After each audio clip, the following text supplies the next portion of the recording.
everybody, and welcome to the Aggieville Alleycats podcast, where come rain, shine, or anything in between, we're here to deliver to you the Kansas State sporting news you so love. I'm Ace Edwards, right alongside Connor Baltazar. And what a game, huh? Fantastic. One of the better games in a long time. Yeah, I'm extremely happy that I went to this game.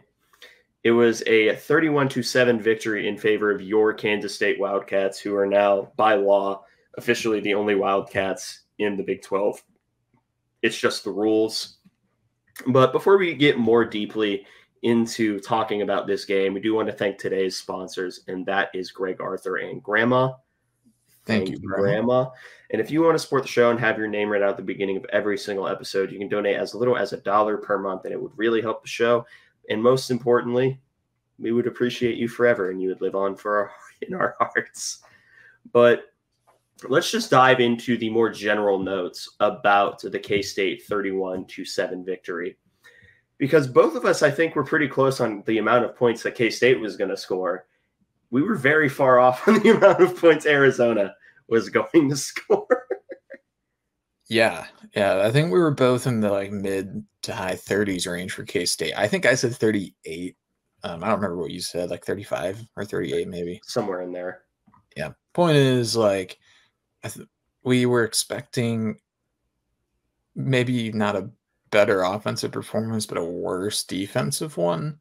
But no, it was a kind of a shutdown from the first drive on. Yeah, which I don't think that I was expecting in the least bit. Especially, and the weird thing is, and it's not because we, completely shut down Ted McMillan. He still had 11 catches for 138 yards. It was just we shut down everyone else until basically garbage time when Montana Lamonius Craig caught 4 of his 6 passes in garbage time when no one cared anymore. Yeah. I mean, McMillan had how I've been calling it the most meaningless 11 catch, 140 yard performance I think I've ever seen. Because he statistically gashed us. If it was probably any other receiver, and if Arizona maybe scored a few more points, I think we complain about it more. But I think our defensive scheming around McMillan was just try and keep him in front of you. And if he gets a catch, that's fine. Just don't let it be a touchdown. And don't let him yards are fine. Yards don't matter that much. Just keep him out of the end zone. And that was the plan. It worked to perfection. Obviously, he still got a lot of yards, but nothing really came of them, at all. So I think I think our defensive end was pretty successful, honestly. Yeah. And not to step on the toes of game day grades, but I was really, really impressed with the amount of constant pressure that K-State was able to get on Noah Fifita and, sort of forcing him off his spot. And don't misunderstand, you look at this stat line from Noah Fifita, he threw a pick, didn't get any touchdowns, threw for 270 yards. You're that's kind of an okay day. I don't think the stat line really tells the full story of Noah Fifita, because he really did try putting this team on his back, and it just wasn't enough. Noah Fifita is still probably the best quarterback that we will see the entire year outside of Shedeur Sanders, which we're not on that episode yet, but trust me, we'll get there. But Noah Fifita is, I feel like it's not even debatable that he's the second best quarterback that we're going to see this entire year. And we didn't let him throw a touchdown. Yeah, I think there's probably some truth to that. I mean, particularly the regular season. I mean, if we hypothetically made it to the Big 12 championship, we may see Cam Rising. Depending on if he's alive. Yeah, depending on, if he's even healthy. Which, it's a coin flip at this point. But no, Fifita's a really good quarterback. All McMillan was the major threat. And Montana and Lamonius Craig was solid, like you said, but I mean, there wasn't a lot in terms of just genuinely gashing us. I mean, even that throw to the end zone that was picked by Garber. There's a pretty narrow window for him to throw that ball and have it be a touchdown, and he missed it. And even if Garber doesn't come over, I think Siegel makes the break up there anyways. Yeah, Siegel probably assassinates Ted McMillan if he tries to catch that ball. Yeah, which if anyone would be able to catch it, it would be Ted McMillan unless Siegel just times it completely perfectly. But, I mean, didn't even matter because Garber just incredible play after, the shellacking that we gave him in the review last week, which seems to happen not just in football, but across all sports. The second that we start really dogging on somebody, then they like follow it up with a great performance, kind of independent of whatever we're talking about. So probably need to start talking poorly about more people. We need to activate our hater goggles for our own team. I think that's exactly what we have to do. And also, this is completely unrelated before we move into, well, actually, there are two things. We'll start with the one that actually matters. Chris Kleiman said that this was one of the best crowds that he's had in the entirety of his time in Manhattan. I don't agree that it's number one. I don't. That's still 2019 Oklahoma. But it's top three. Two, I feel like, is debatable between Texas 22 and UCF last year. Because people like sort of sleep on that UCF crowd. That was awesome. But this was a top three crowd of the Kleiman era. Yeah, I think I definitely agree. I'd put it at 2, honestly, behind 2019 Oklahoma, at least for me. I think it had 2 really distinctive crowd pop moments that were great. I mean, the Garber pick really similar to the AJ Parker pick right about halftime of that 2019 game. And then you throw in the punt return. That was one of the most electric moments that I've ever been at for a game at K-State. And I've not been able to stop rewatching that punt return highlight over and over and over. So I've been super happy with that. But no, incredible atmosphere. Yeah. And complete aside, saw the first person to greet Dylan Edwards when he got to the sideline, Chris Kleiman. So pretty based, pretty cool. Mm-hmm. And the completely irrelevant thing before we get into game day grades is someone who is responsible for playing the music at K-State football games, I'm convinced has listened to at least some of our show, because you started asking, because we both did like a wish list of songs that we would like to hear played at like on third downs. You said Doom music, and I specifically named Pareidolia from the Call of Duty Zombie soundtrack. Yeah, I heard it, and I immediately was like, Ace asked for this song. So I'm just saying, thank you. Please play Pareidolia again. I love that song. Either they're listening or we're just really good at guessing what they've already paid for in terms of their music rights. So I don't know, but no, I heard that and I was like, oh yeah, that's the one that Ace wanted. I think I tweeted about it too, but now we can get into game day grades, where we go through every single position group, including coordinators, giving them a grade from A+ to F. A+ meaning they're single-handedly won us the game, and F meaning they lost us the game, which, yeah, there's no one even close to an F this week. And, of course, as always, we start with the man under center, and that is quarterback, in this case, just Avery Johnson. And you're going to need to get used to hearing this letter for the rest of the episode, because Avery Johnson, you look at his stat line and, it's like, oh, he had a 260-yard day, 2 touchdowns. The plays that Avery is already showing that he's able to make are ridiculous. And the only reason he doesn't get an A plus from me is because if he hit the break point of like 180 passing yards, because there were a few throws that he still missed on, but if he had the break, and him running out the clock accidentally, which by the way, I agree with the decision in principle to not call the timeout there if you're able to get a quick play call off, because you save the timeout in order to sort of mentally prepare yourself more. However, it quite clearly did not work out. Some of that's on Avery, but that, and he just didn't hit the break point of 180 passing yards. He was absolutely electric in this game. Like, this is the Avery that we thought we were getting. I don't feel like there's much dispute there. But again, the halftime misstep, I suppose we'll call it, and not getting to a break point, I just gave him an A. Like, this is the closest you could get to an A plus without actually getting it.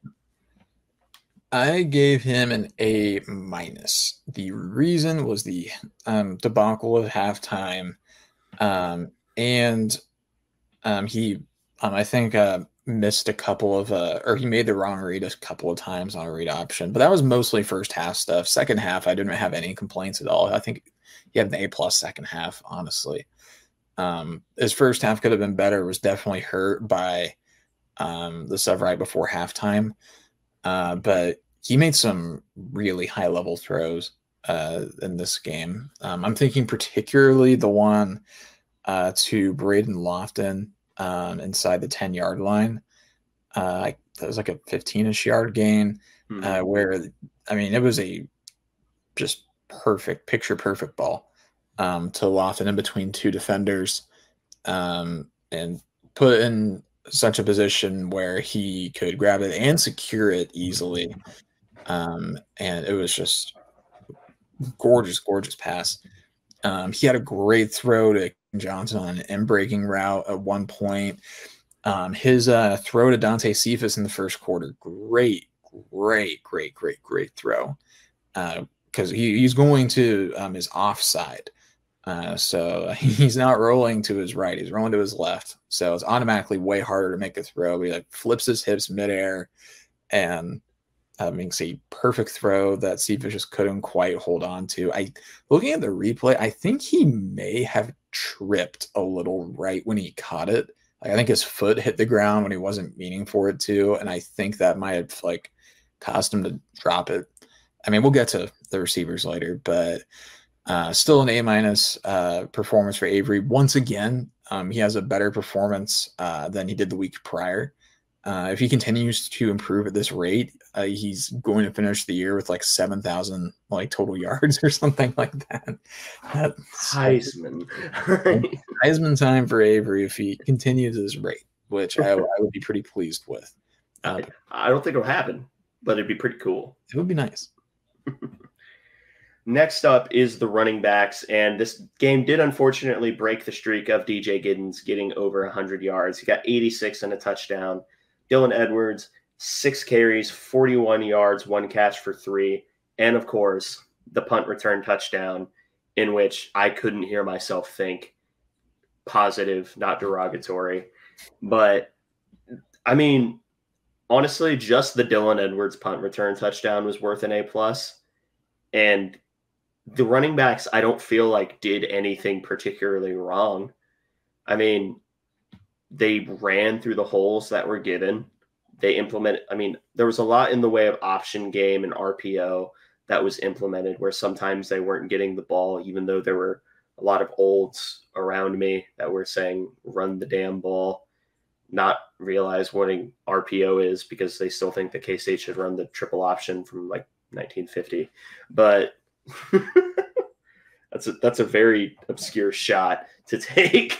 But yeah, honestly, that's not obscure at all. That's pretty universal. Any football game I've ever been to, I always hear at least like 1 or 2 people just screaming about running the ball in every situation imaginable. So you're not alone. Very relatable. Yeah. But I ended up giving the running backs an A+. Sure, neither of them got over 100 yards, not including return yards. but still, they both were instrumental in collecting this victory, especially Dylan Edwards. You could pick the Dylan Edwards punt return as the exact moment that the game flipped on its head and it sort of left Arizona dead in the water. Yeah, I think that's a good way to look at it. Flipping the game on its head right there. I think that's absolutely right. The running backs were great again. I couldn't quite give them an A+. I really wanted to just to keep doing it, but the only reason I didn't was because I'm not giving entire credit, I guess, for the punt return, just because it's not typical running back duties. Maybe that's not fair. Maybe I should just give him an A+ anyways. I'll do that. I'm going to give him an A+ anyways. They made me really happy. So I'll reward them with another good noodle sticker. DJ was good. DJ was really good again. I wish we would have not tried to needlessly get him another 100-yard game at the end of the game. I wish we would have just taken him out, because I think we ended up hurting his total yards by trying to get him 100 again. But Dylan obviously had the incredible return. And he also, offensively, he was really explosive yet again. We decided, I guess, that we're going to try running power with him for a while, which I didn't love. If it works, and that's great, but it just wasn't working fantastic. We didn't stick with it too long, though. Although really his total touches didn't actually change that much. At the end of the day, I guess that's the funniest part, is it feels like it did because the punt return was so huge, but I think he still only touched the ball 7 times in this game, 7 or 8 times, which again, he's doing still all too low. Yeah. It's still too low. And it's great that he's having the effect that he is with the touches he's getting. We may just have to accept that with even more media timeouts, it feels like that we're just not going to get as many snaps off as we want. And that's just how many touches he's going to get. But I still would prefer to see more for Dylan Edwards. Yeah, I agree. And I think that's probably my only legitimate complaint with this game. I have a few gripes, oh, do this, do that, but there's nothing that I would stake as a complaint. That's still probably the only one I take away from this game is Dylan Edwards probably needs more or at least warrants more touches. I'm not going to use the word needs. I'm going to say warrants more touches. But next up is the wide receiver room. They didn't record a touchdown, but Chase Brown went 3 for 60. Keegan Johnson, 2 for 22. Dante Cephas and Jaden Jackson, 1 catch for 9 and 8 yards. And then Trey Spivey, 1 for 3. You may look at that and say the receivers didn't have a particularly remarkable day. And this is one of those situations where it is sort of difficult to grade them because the Chase Brown reception where he decided to turn into prime Marshawn Lynch and just destroy worlds for one play and one play only was pretty cool. And Keegan Johnson finally getting open and showing a little bit more. Well, I'm not going to say finally getting open. He's probably been open the most out of the entire year. But he, sort of just showing that flash again on that in-breaker. It's enough to where I'm not willing to spoilers, by the way, every single position group and coordinators got some variation of an A for me. And the receivers weren't they didn't do anything poorly enough for me to want to break the streak and make them the odd man out. The only reason it's an A- is because of one person in particular that I'm kind of upset with. And now that I mentioned that I'm kind of upset with him, I can't wait for him to go off for 4 billion yards up against something. It's Dante Cephas, because Dante Cephas was kind of bad. I don't want to say bad as in unplayable. He's the type of bad where he's just good enough to be on the field and warrant the snaps he's getting. but just bad enough to be annoyed that he's getting the snaps, which is honestly the worst place to be. And that's not to say that I don't think he can get better, because I think he is better in this performance, but still the brutal drops, and yeah, it's just, that's enough to drag it down to an A- for me. I gave the wide receivers a B in this game. The production was solid. It was about the level that I was hoping for, particularly given with how much we've been using the tight ends in the red zone.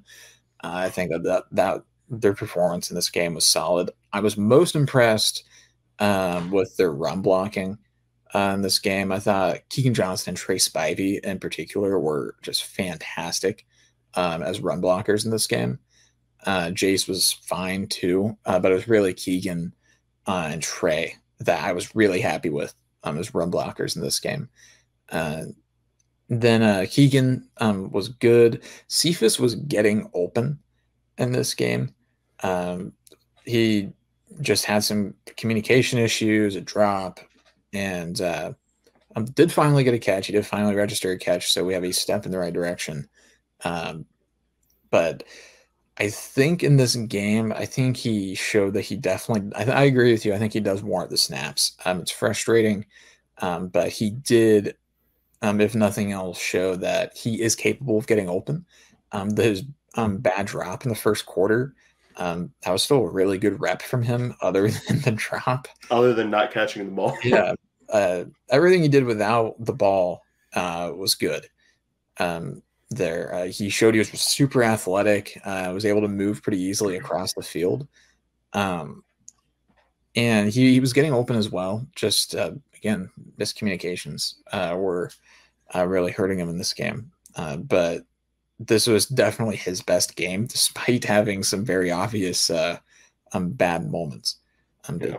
And Jace, of course, had a great catch. I felt bad for Trey's one catch being like that, like 3rd and 5, where Avery just had no option but to just bullet it right into his stomach, and then he gets blown up by like 5 people. So probably didn't feel very good for Trey, but at least he gets on the stat line.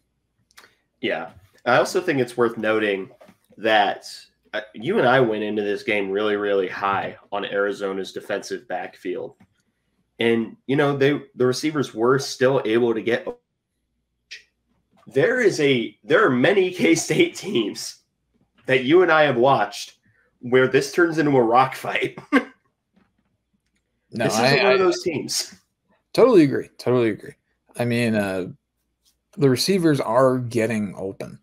That has not been as big of an issue this year. It's at times they're struggling to get open, but it's also at times the Avery's getting pressured a little bit more than I'd like. But it's definitely been encouraging from the receivers so far this year. I think this is maybe our most athletic receiver room in a long time. Things are looking good for them going forward, but I wasn't quite ready to give them an A yet. But I did really like their effort in run blocking in particular. Yeah. Next up is tight ends fullbacks, which consists of Braden Lofton going 3 for 45 and a touchdown, and Will Swanson going 2 of 6 from a touchdown. Will Swanson, I think, has a touchdown every week, or at least one critical catch every single week, which wasn't on my bingo card. But I think the tight ends look good. The blocking looked solid enough for what I expected of them. They were getting consistently open. Braden Lofton has been a sort of a really bright spot. We are looking for Garrett Oakley, but I think he was hurt this game, or at least that's what the scuttlebutt has been saying. He's just not been 100%. But Braden Lofton has stepped in and played reasonably well. I ended up giving them an A just because, again, this was a victory that like I said earlier, I don't have many true complaints. I have nitpicks. Yeah. I gave him an A-.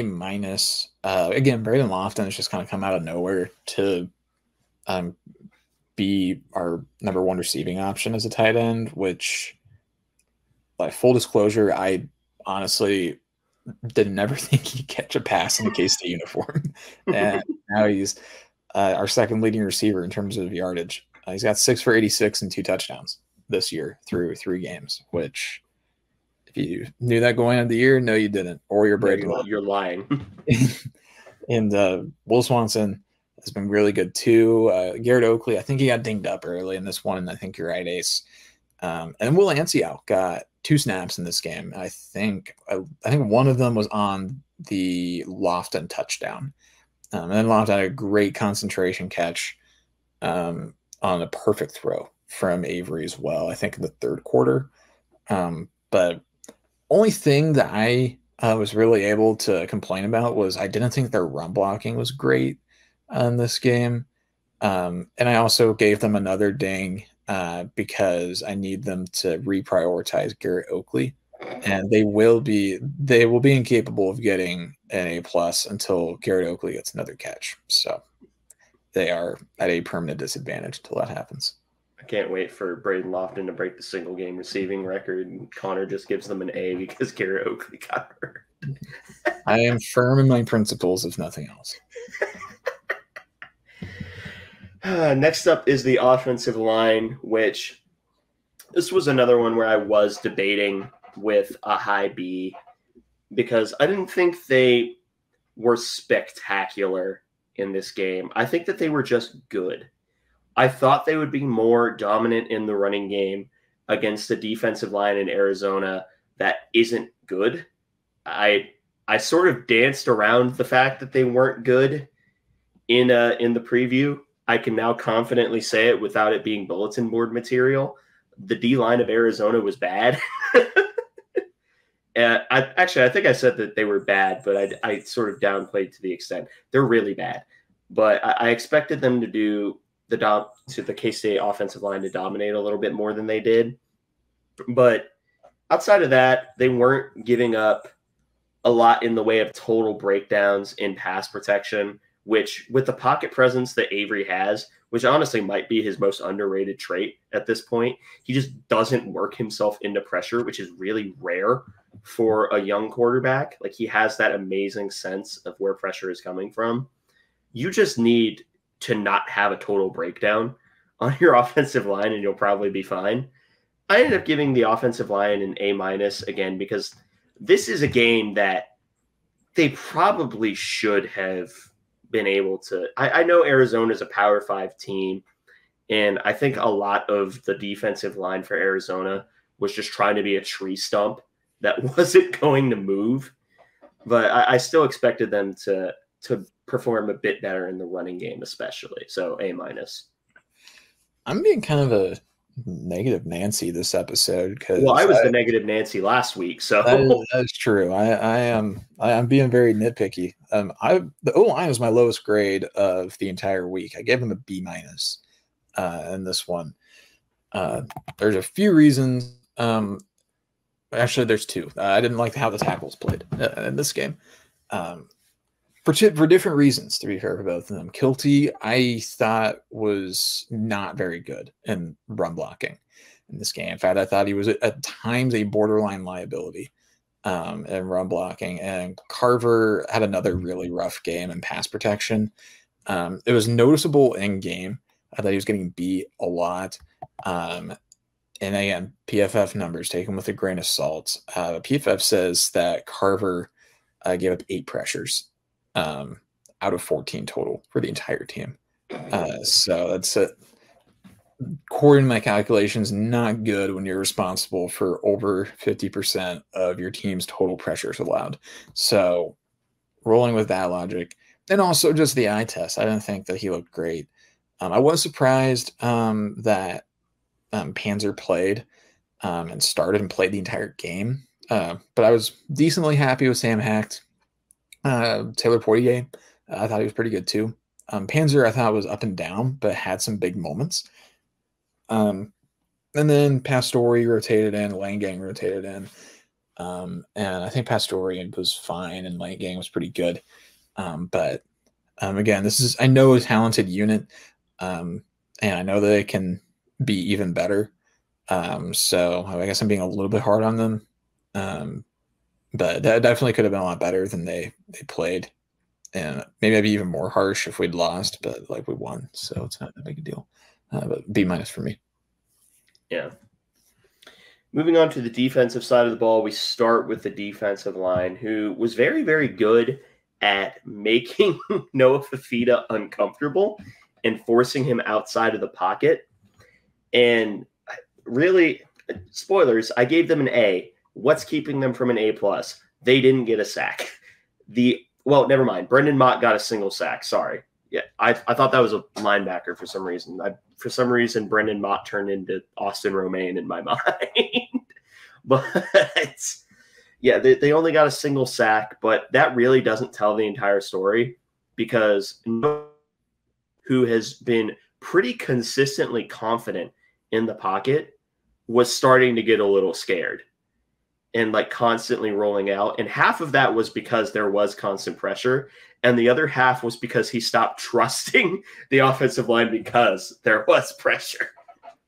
So I gave them an A.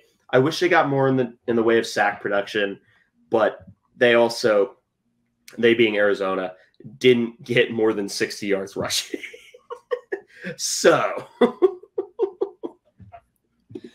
yeah, I give the defensive line an A as well. I was really happy. It was really frustrating that they didn't get more sacks in this game because I think that they earned them, particularly Brendan Mott. I thought was fantastic. This might have, outside of that West Virginia game in 2022 where he got 3 sacks, I think this was maybe Brendan Mott's best game as a Wildcat. I thought he was really great. Toby Osinsami was also pretty good rushing off of the edge. Other than that, Asher Tomaszewski got 4 snaps in this game, which I thought was wildly interesting. That he was getting some snaps. In fact, he had a first quarter snap as well too. So it wasn't just like end of the game, whatever snaps. Like he got a handful of meaningful snaps in this game. So I found that interesting. Damian, if you didn't watch the game, you wouldn't know that he played. That's not a bad thing for a nose tackle, though. That's just the reality. Yeah, that is just life as a nose tackle.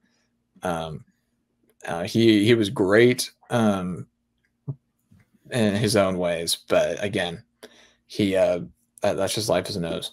Uso was fine too, and we played a ton of defensive ends. But all in all, they were really good. Run defense. I mean, Arizona's on a run team, but we still did what we needed to. So an A for the defensive line. Yeah. And then we move on to the linebackers, which this is an A+ for me, full disclosure. I feel like all of the starting linebackers played really, really well.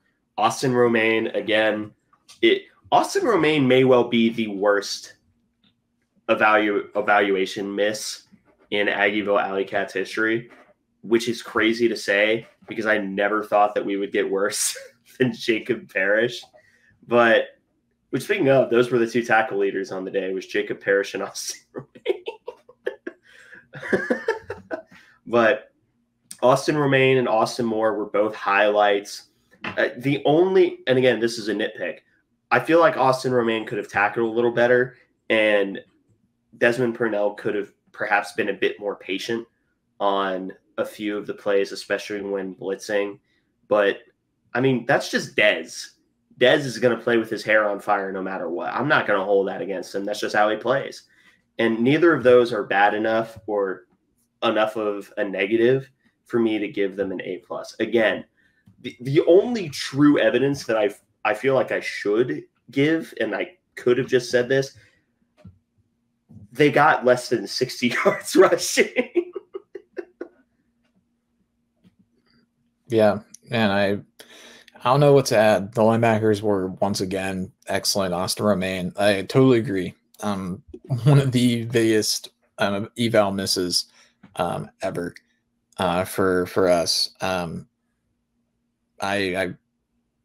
I really just I don't know what to do with myself now that Austin Romaine has become incredibly successful. I guess Jack Fabris is probably next up on that list whenever he has his inevitable breakout. But It was a really great game for the linebackers. Purnell, like you said, was really aggressive, and that did bite him a few times. But again, I'm fine with him playing that way because he's just so effective when he's really aggressive. I mean, a huge tackle for loss on that first drive as well. That was just an instinct play. But Austin Moore was pretty good too. He made some tackles, but Remain again really great. Rex Van Wy I thought was pretty solid subbing in. I was pretty happy with him. And we saw Asa Newsom in this game too. He played 20 snaps, which is the most he's played in a while. Definitely his best outing on the year because there hasn't been much competition there. But he was really good. I think maybe still readjusting to game speed. I'm not like physical speed, like processing speed. But I think he's getting there. And I think he's going to be a really huge asset for that room by the end of the season. Yeah, I 100% agree because he's probably the most natural coverage linebacker of the group. Oh, yeah. But that leads us to the defensive back room, who I went into this game expecting to get absolutely torched. And relative to expectation, I am extremely happy with what they did.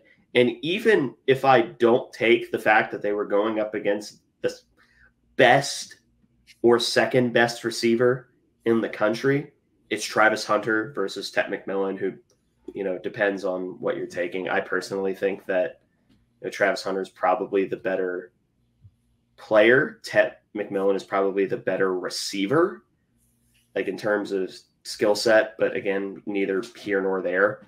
I feel like I'm in the minority on that, but I'm really happy with how the defensive backs played, because the big number that I'm worried about when you're going up against an amazing receiver is not necessarily yards, it's touchdowns.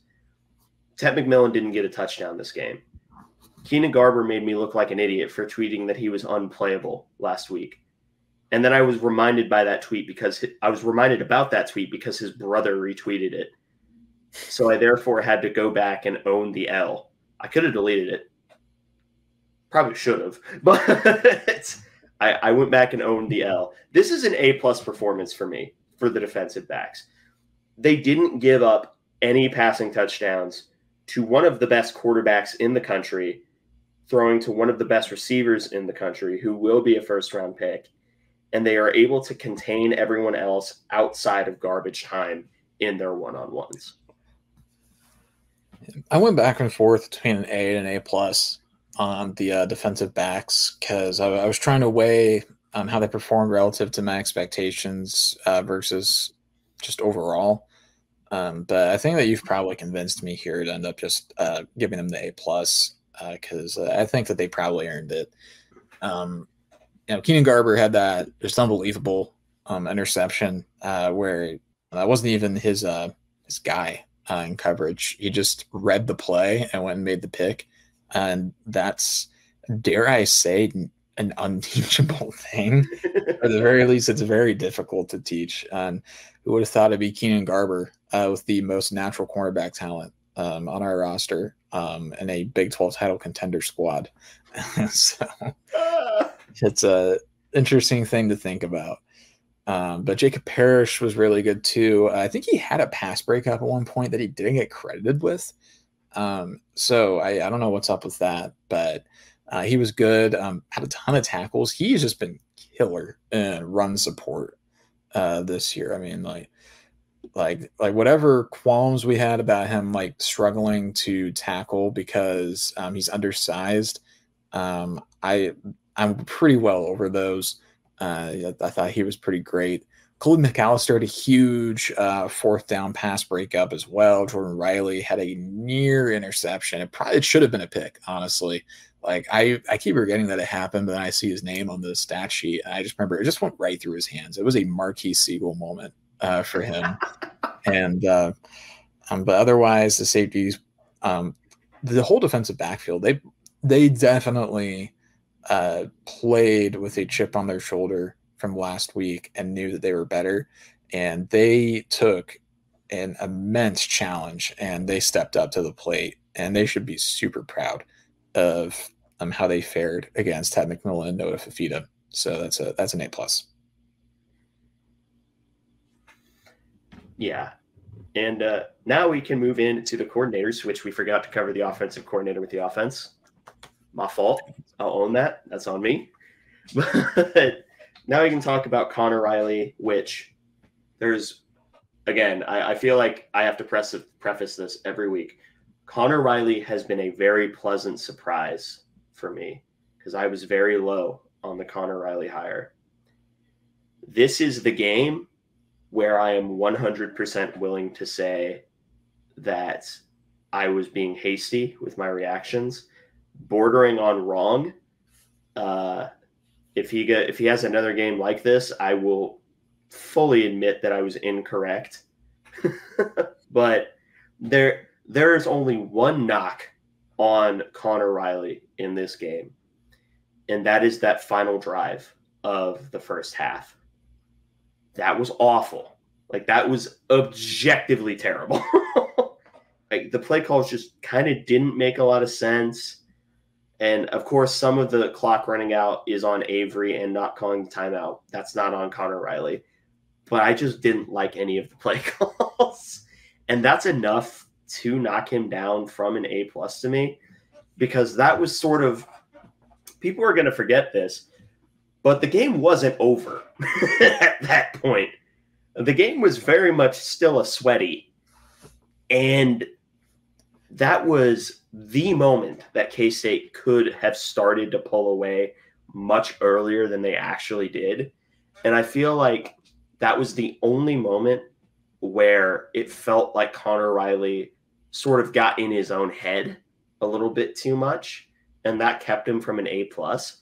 But I don't want that to take away from everything else that he did, because he was spectacular outside of that one really, really critical moment that just ended up not mattering as much. Yeah. I gave him an A-.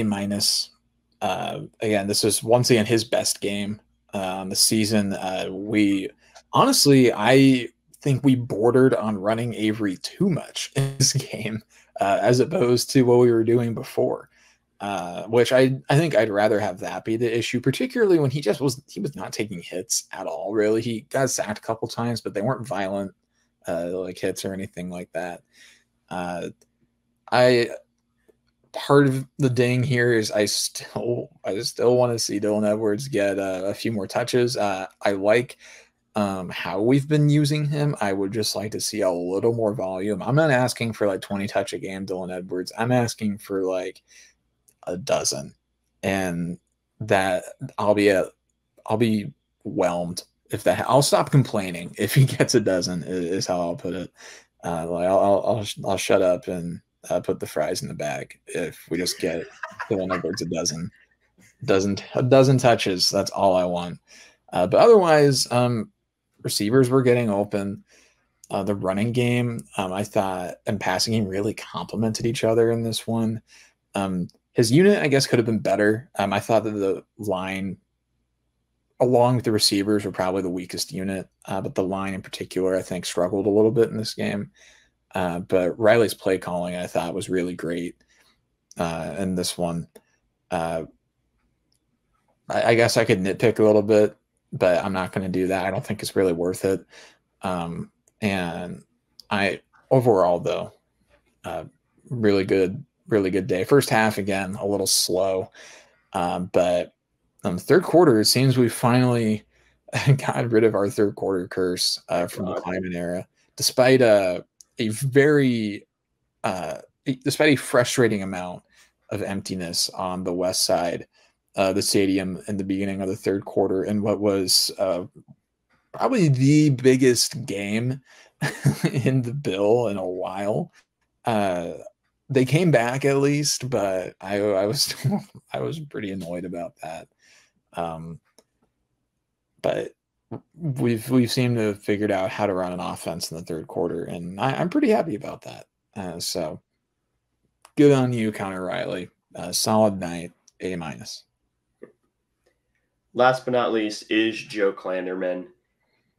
Listen, this this is probably going to be one of the shortest little bits that we've had. The only touchdown that was given up by this team was the first drive, scripted drive, which, to quote Parker Fleming, even though he, for all his faults, very nice. Now let's see the unscripted drives. And then Joe Klanderman saw the unscripted drives, and Arizona was not able to score A+. Yeah, this was outside of the running back room, I think the easiest A+ I've given the entire year. Klanderman was fantastic in this one. Again, we talked about this, or we kind of joked about it in the preview and the recap from last week. Where we talked about how after the defensive back struggled against Tulane and just looked really rough. We talked about how it's always around, game 3 or 4 that Klanderman is just like, all right, it's time to try, guys. And then the safeties become like all Big 12 across the board, and the corners start playing even better, and everything just works. So we joked about that, but it's not really a joke anymore. Klanderman just likes to have some fun at the fan base and make us all nervous, and then pull one over our heads and end up being good by game 3 or 4 of every year. So an A+ from Klanderman. I mean, he held Tet McMillan to a bunch of empty, soulless yards, and Fafita did not look comfortable most of the night. And he had Arizona so rattled that they were calling timeouts at the end of the game to try and get the desperation touchdown at the end of the game. And one of their players paid the price for it yet again. I don't know why teams keep doing that to get a meaningless touchdown at the end of the game, because people keep getting hurt and it's really stupid. So yeah, A+ for Klanderman.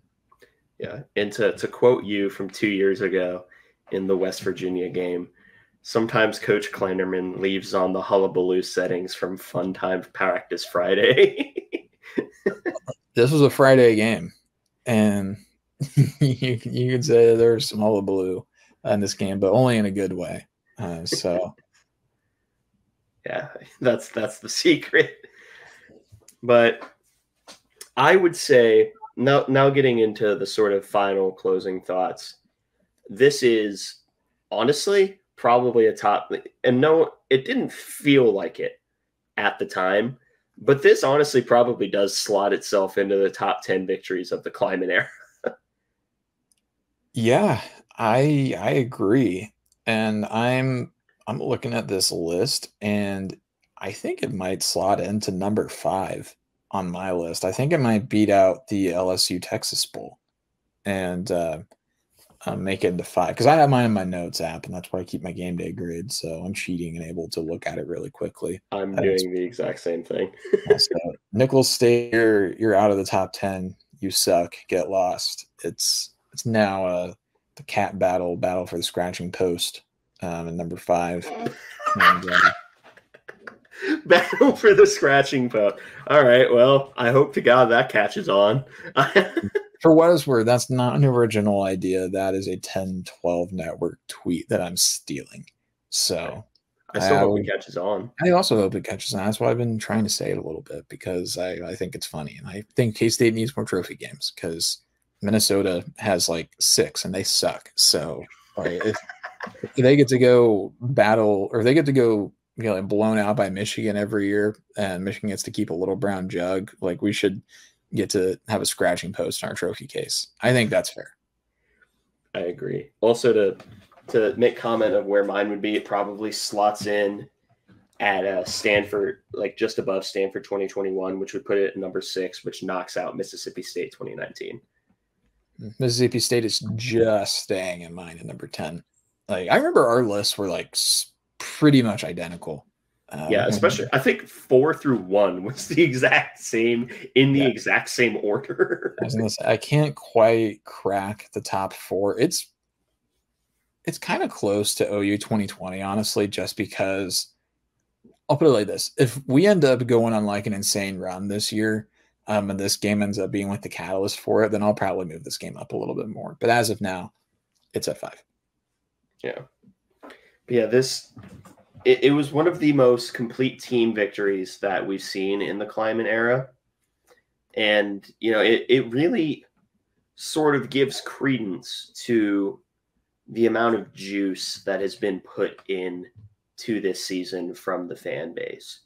And I think that K-State sort of needed a win like that, especially after a really, really sweaty and perhaps unnecessarily so game up against Tulane and going into your first Big 12 road matchup against BYU, which, spoilers, also known as please listen to the BYU preview. I don't think BYU is very good, but it is still a road matchup. Let's knock on wood there pretty heavily, man.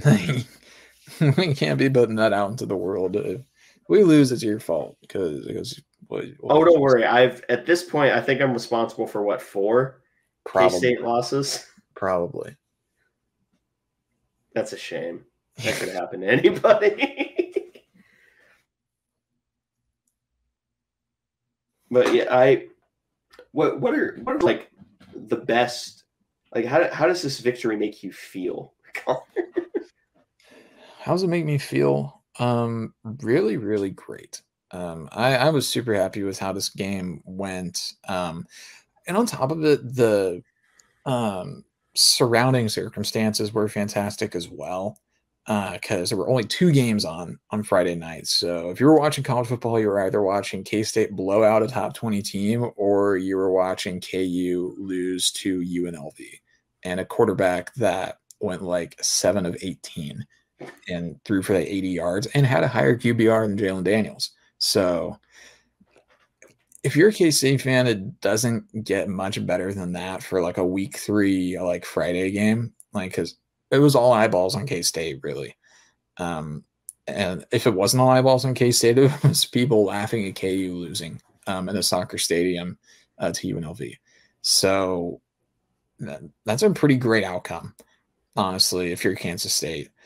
And then also the game was exciting. It had at least a handful of really marketable moments, just moments that really popped and are memorable. And the Dylan Edwards punt return, the Keenan Garber pick, and then just I'd say Avery's general performance in this game we may look back on as being like the one that really kicked off when the season really started for K-State. Because, I mean, we go back to 2 weeks ago and think about how the offense looked against UT Martin compared to this game against Arizona. It's just totally different. Yeah. I'll also say that I had a perfect sports weekend for my birthday, and I'm quite happy about that. It was about ruined for you, man. Boston College was really messing around there for a while, but 2nd and 59.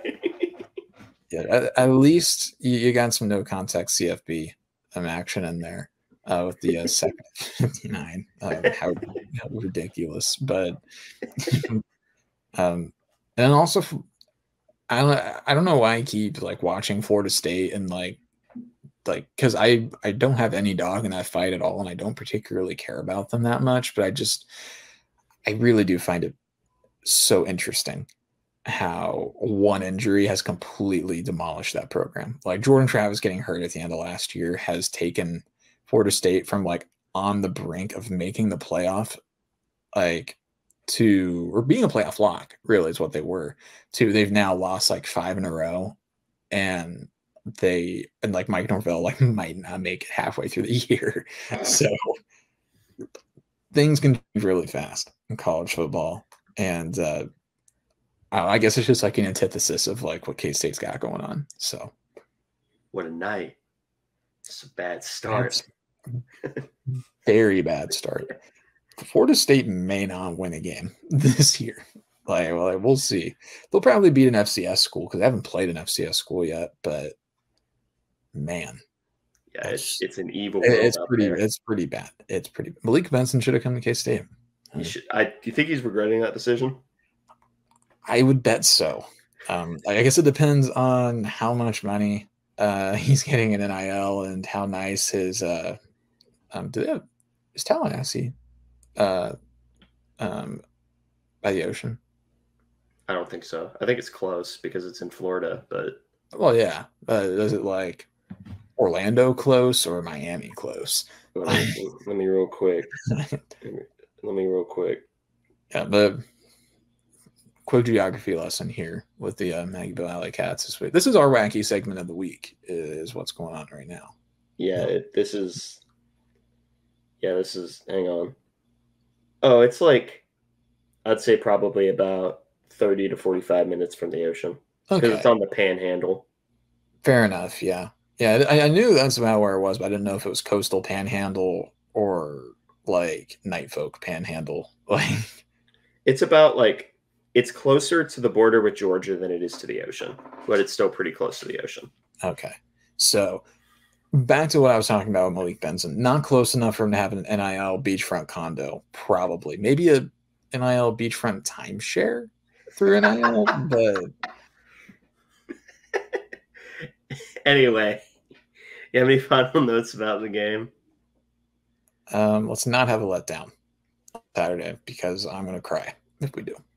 Yeah, that would be very sad, and I would, in fact, be very sad and also responsible. I'm sorry.